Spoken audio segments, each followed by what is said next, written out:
My mom and stepdad secretly sold off my dad's cars to fund their stepdaughter's wedding, but the lawyer revealed a truth that made them tremble in fear.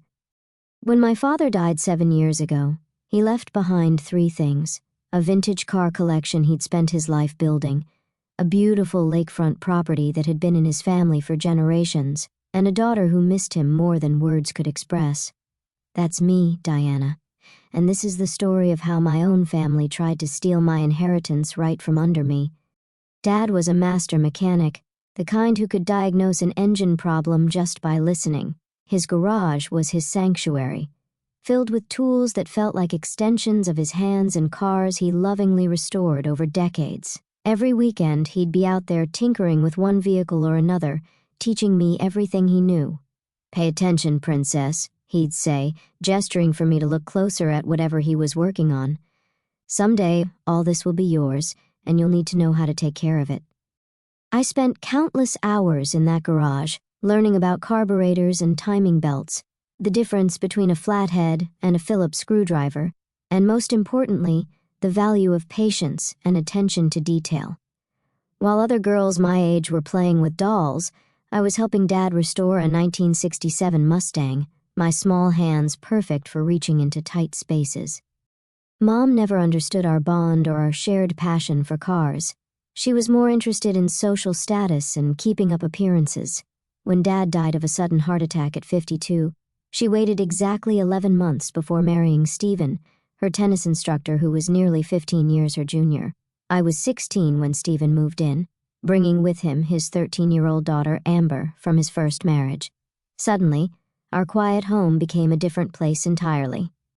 Stephen and Mom spent money like water, buying new furniture, redecorating every room, trying to erase all traces of Dad's presence. The only places they didn't touch were the garage and the lake house. The garage because it's full of junk anyway, Mom's words, and the lake house because Dad's will had specific provisions about it, or so I thought. You can't sell any of it until Diana turns 25. I overheard our family lawyer, Mr. Patterson, telling Mom shortly after Dad's funeral. James was very clear about that. I took comfort in knowing Dad had protected his legacy, had ensured that the things he loved would be preserved for me. I should have known better. I should have gotten copies of all the documents myself, should have paid more attention to the legal details instead of just trusting that everything would be handled properly. But I was 16 and grieving, more concerned with keeping Dad's cars running than with paperwork and legal provisions. Every afternoon after school, I'd head straight to the garage, working on the cars just like he taught me.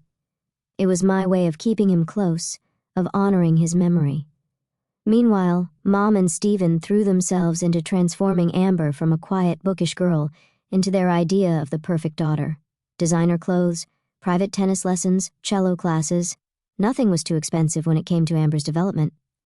"Diana, honey," Mom would say, eyeing my oil-stained jeans with disapproval, "would you rather join Amber at her etiquette classes? It would be so much more appropriate than spending all your time in that garage." But I stayed true to what Dad had taught me. I kept his cars running, kept his tools organized just the way he liked them. The other kids at school thought it was weird, a girl spending so much time working on old cars, but I didn't care. Every time I got one of Dad's classics purring like new, I felt like he was right there with me, nodding in approval. After high school, I went to college for mechanical engineering, paying my way by working at a local auto shop. Mom and Stephen didn't offer to help with tuition. All their money was going toward Amber's future. I didn't mind. I was good at what I did, and the shop owner, Mike, appreciated having someone who understood vintage cars. "You've got the touch, kid," he'd say, watching me work, "just like your old man." I came home as often as I could, mainly to check on my cars and visit the lake house. Each time, I noticed small changes, tools missing from the garage, parts that had been there before suddenly gone. When I asked Mom about it, she'd wave off my concerns. "Oh, we needed to clear some space," she'd say vaguely. "You can't expect us to keep everything exactly the same forever, Diana."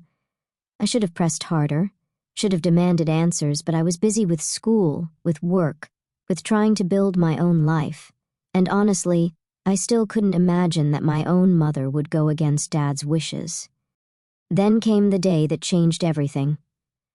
I was in my final semester of college when Mom called, her voice bubbling with excitement. "Diana, you'll never believe it. Amber's engaged to Bradley Worthington II. You know, the Worthingtons of Worthington Investments." I made appropriate congratulatory noises while mentally calculating how long it would be before I could politely end the call. But Mom wasn't finished. "We're planning the most amazing wedding. The country club, a 10-piece orchestra, 500 guests. Of course, it's going to be quite expensive, but Stephen and I have figured out how to manage it." Something in her tone made my stomach clench. "Mom, what do you mean you figured it out?" "Well," she paused, and I could picture her practicing her most persuasive smile. "We've had some interest in the lake property, and since it's just sitting there empty most of the time—" "You can't sell the lake house," I cut in. "Dad's will—" "Oh, that old thing." Stephen had his lawyer look it over. Apparently there was some problem with how it was filed, something about improper witnesses or incorrect paperwork. "The point is, as James's widow, I have every right to sell it. And really, Diana, it's for the best. Amber needs this wedding to secure her future. Your father would have understood." The world seemed to tilt sideways. "Mom, no, you can't. That property has been in Dad's family for generations. He wanted me to have it." "Don't be selfish, Diana. Amber is your sister now, and this is her big moment. Besides," her voice took on that dismissive tone I grew to hate, "what would you do with a lake house anyway? You're always covered in grease, playing with those old cars.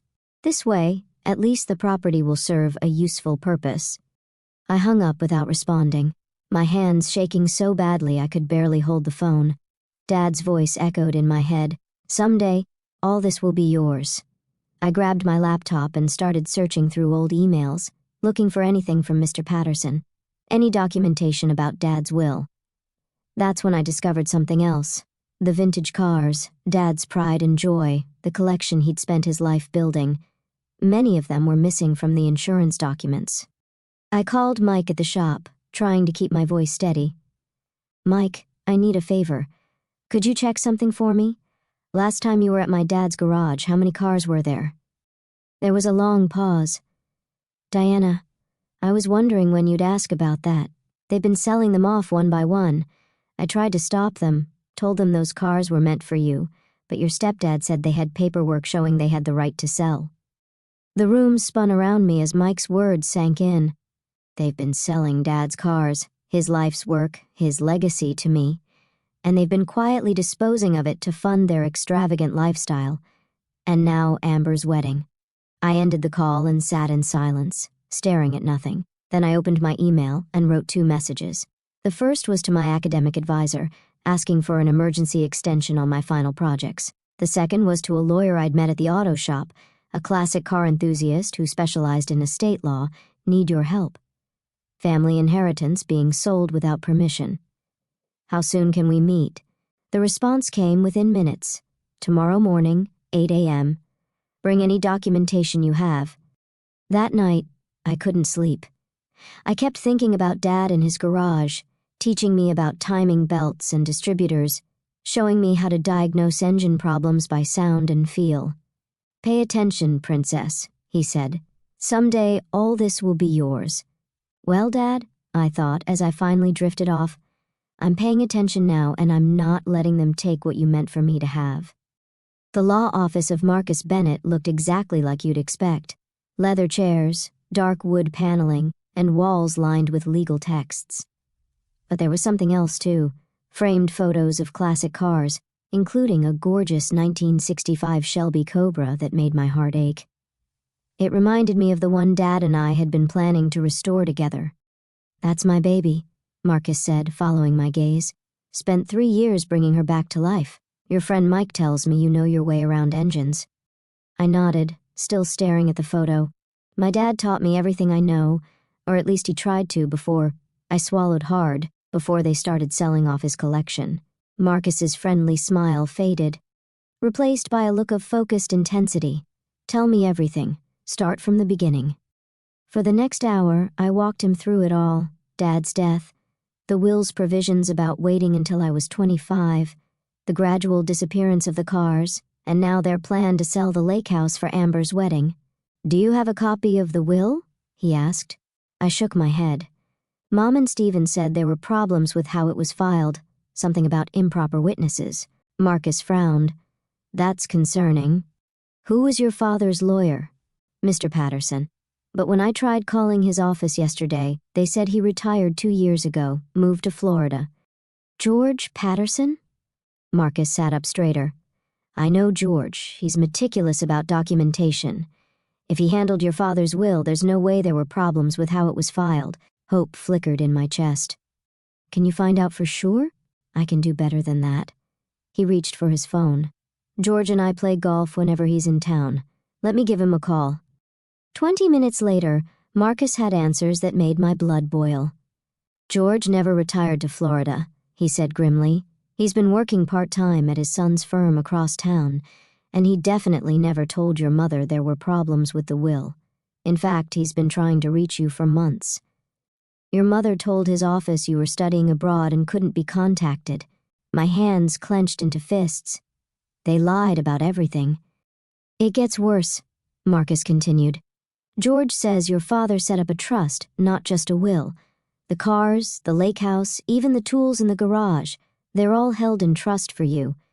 Your mother and stepfather have no legal right to sell any of it, but they have been selling it, I said, my voice shaking. The cars, the tools, how many laws have they broken? Several. Marcus was already typing on his computer. Selling property held in trust without authorization, that's fraud. Using the proceeds for personal benefit, more fraud. Making false statements about the trust's existence, you get the picture. What can we do? First, we need documentation, records of what's been sold, when, to whom, for how much. Bank statements showing where the money went. Then we can file for an emergency injunction to stop the lake house sale and start proceedings to recover what's been taken. I thought about the missing cars, the empty spaces in Dad's garage. Can we get them back? Some. Maybe. Others might be gone for good, but we can get financial compensation, possibly with punitive damages. He looked at me seriously. This won't be easy. They're family. Are you sure you want to pursue this? They stopped being family the moment they started stealing my inheritance, I said firmly. Dad trusted me to take care of his legacy. I won't let him down. The next few weeks were a blur of investigation and documentation.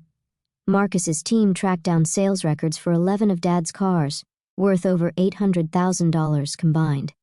They found receipts for tools and equipment sold at various auctions. Most stunning of all, they discovered the money trail. Deposits into Mom and Stephen's personal accounts, transfers to wedding vendors, payments for Amber's new car and luxury apartment. Meanwhile, I took a leave of absence from my final semester, promising my professors I'd make up the work over the summer. This was more important. This was about justice.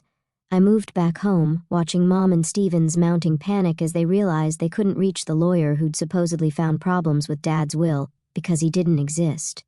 They forged documents, created a fake law firm's letterhead, all to convince me they had the right to sell my inheritance. Diana, sweetie. Mom cornered me in the kitchen one morning, her smile brittle. About the lake house. I know you're upset, but try to understand. Amber's wedding is so important. It's her chance at a perfect life. Like my life doesn't matter? I kept my voice neutral, recording every word on my phone. Like Dad's wishes don't matter? Your father would have wanted to help his stepdaughter, she insisted. He was generous that way. Really? I pulled out my phone, showing her a photo from my investigation. Is that why you sold his prize 1969 Chevelle to fund your spa weekend in Palm Springs? Because Dad was generous? The color drained from her face. How did you... I know everything, Mom. Every car you sold, every lie you told, every dollar you stole. She grabbed my arm, her fingers digging in. We did not steal anything. We are your parents. We have every right. You might want to let go of me, I said quietly. And you might want to talk to a lawyer, a real one this time. That evening, I heard them arguing behind closed doors. Amber's voice joined in, shrill and panicked. What do you mean the wedding might have to be canceled? The Worthingtons will never forgive us. Bradley's mother has already ordered custom ice sculptures. We'll figure something out, Stephen promised. Diana's just being difficult. She'll come around, I smiled grimly, thinking of the documents in Marcus's office. They had no idea what was coming. The next morning, I went to the garage early, wanting to spend time with what remained of Dad's collection. In the corner, under a dusty tarp, I found his favorite, a 1957 Chevy Bel Air we'd restored together during my high school years. They hadn't sold this one, probably because it needed work. The engine was in pieces, parts scattered across his old workbench. I ran my hand along the car's faded paint, remembering Dad's voice. Patience, princess. Sometimes you have to take things apart completely before you can put them back together the right way. He'd been talking about engines, but the lesson felt especially relevant now. I was taking apart the lies, the fraud, the betrayal, piece by piece. Soon I'd have enough evidence to rebuild the truth. My phone buzzed, a text from Marcus. Meeting tomorrow, 10 a.m. Bringing George Patterson. Time to drop the hammer. I texted back a simple thumbs up and got to work on the Bel Air's engine. Tomorrow would bring chaos, but today I could lose myself in the familiar rhythm of wrenches and ratchets, honoring Dad's memory the best way I knew how. As I worked, I heard Mom and Stephen leaving for a wedding planning session at the country club. They had no idea that while they were picking out flower arrangements and table settings, Marcus's team was serving subpoenas to every auction house, every dealer, every buyer who'd been involved in their scheme.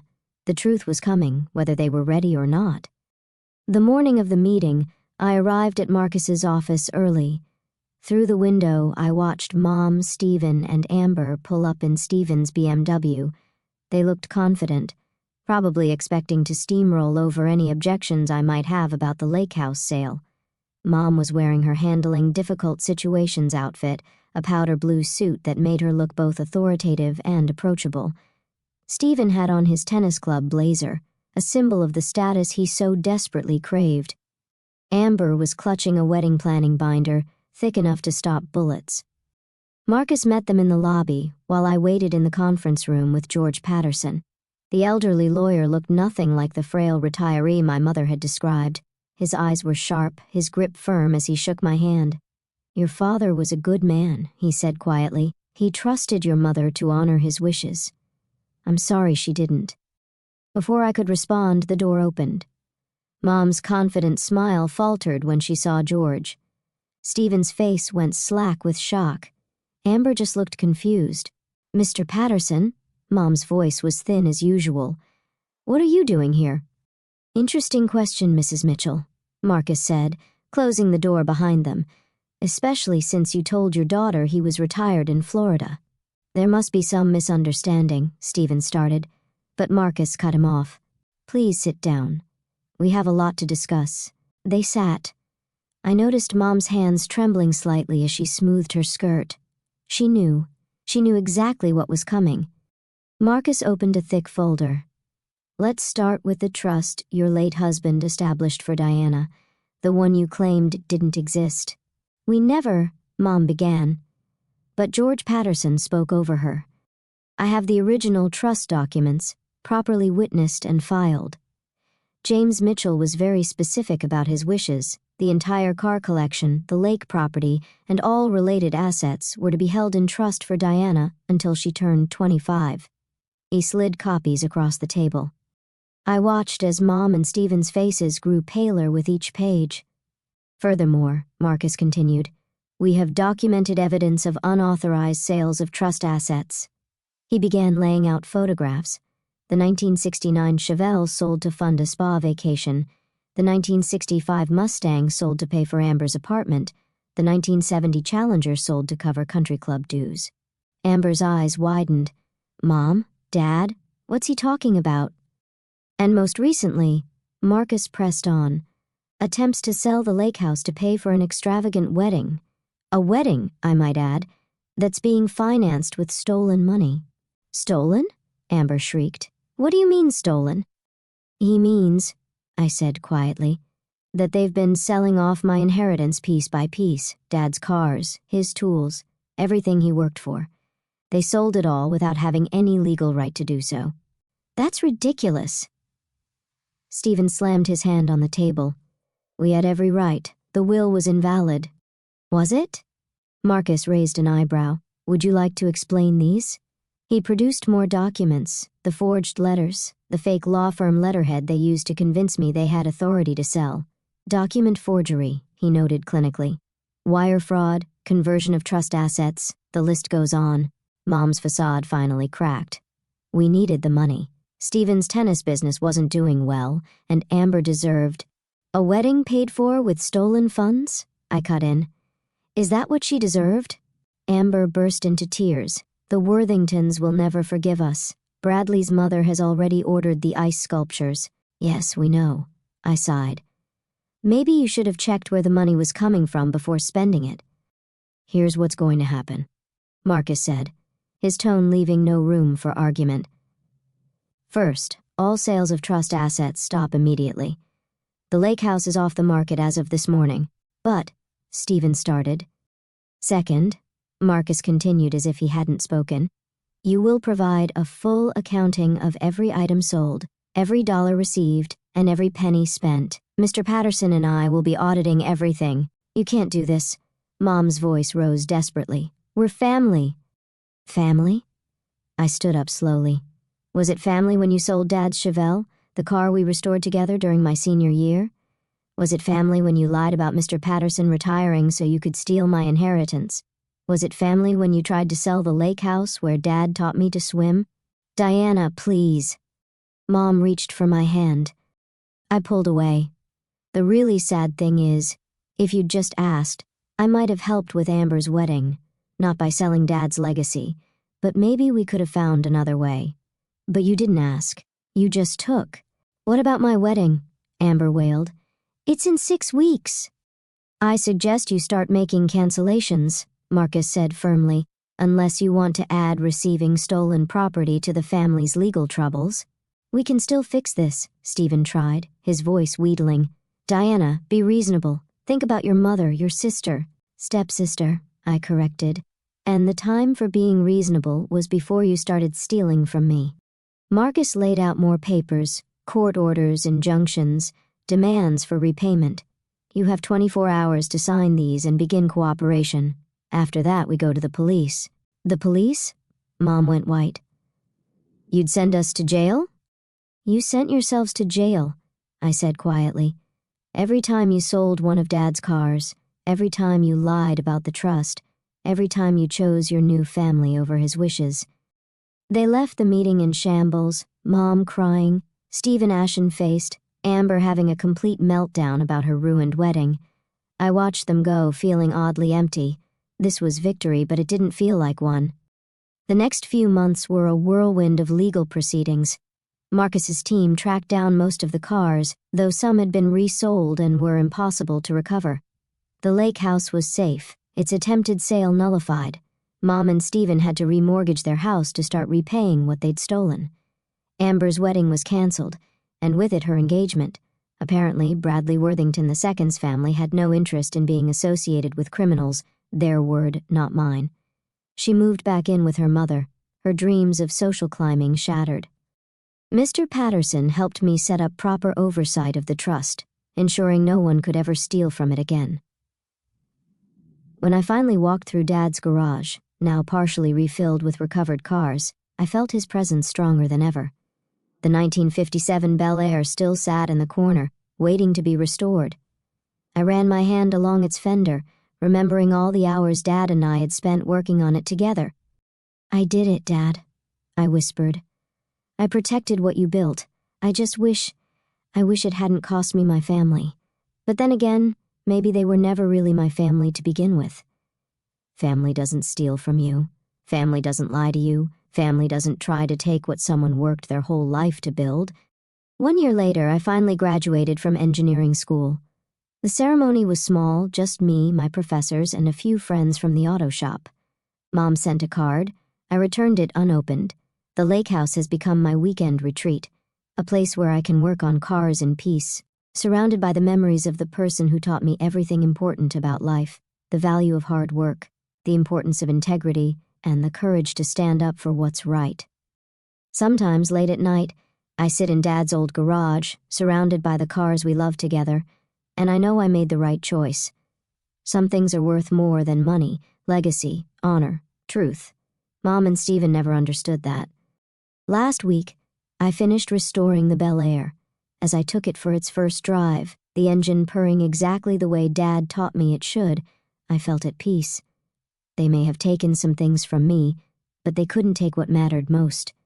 The knowledge, the memories, the love of something real and honest and true. The legal battles aren't quite over. There are still assets to recover, money to be repaid. Mom occasionally tries to reach out, usually when she needs something. I let those calls go to voicemail. Some people say I was too harsh, that family deserves forgiveness. Maybe they're right. But as I sit in my father's restored garage, surrounded by the legacy he entrusted to me, I know that forgiveness has to be earned. It can't be stolen like everything else they tried to take. Dad always said every car has a story. Mine is about betrayal and justice, about standing up for what's right even when it hurts. But mostly it's about honoring the person who taught me that some things are worth fighting for, no matter the cost. The trust comes into my full control next year, when I turn 25. By then, the garage will be completely restored, every car back where it belongs. And maybe then, with time and distance, I'll be ready to think about forgiveness. But for now, I'm content to be my father's daughter, keeper of his legacy, protector of the dreams he built one car at a time. Some might call it just a collection of old cars in a lake house, but to me, it's everything my father was. Honest, hardworking, true, and that's worth more than all the wedding ice sculptures in the world.